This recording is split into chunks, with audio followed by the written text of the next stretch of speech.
Hey everyone, welcome back to our channel. Today, we're diving into a common QuickBooks Online issue that can trip up even the pros: fixing an ending balance discrepancy.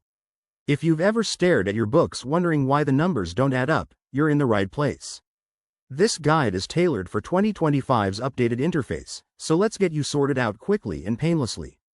First things first, log into your QuickBooks Online account and navigate to the Banking tab.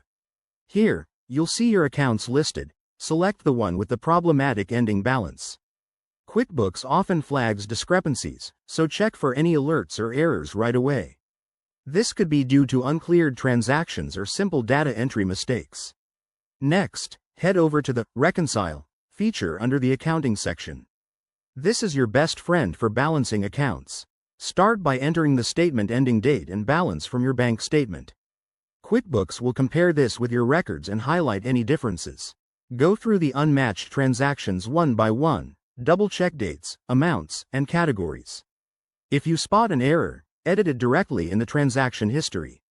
Sometimes, you might need to make a journal entry to adjust the balance. Go to the plus icon, select Journal Entry, and add the necessary debit or credit to correct the figure.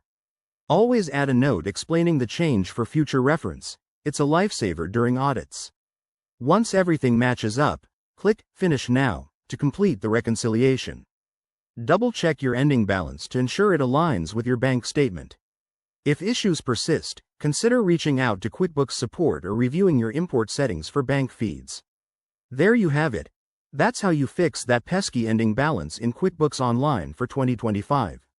Remember, staying on top of your books prevents bigger headaches down the line. If this helped, give it a thumbs up and subscribe for more tips. Drop your questions in the comments below. I'll see you in the next video.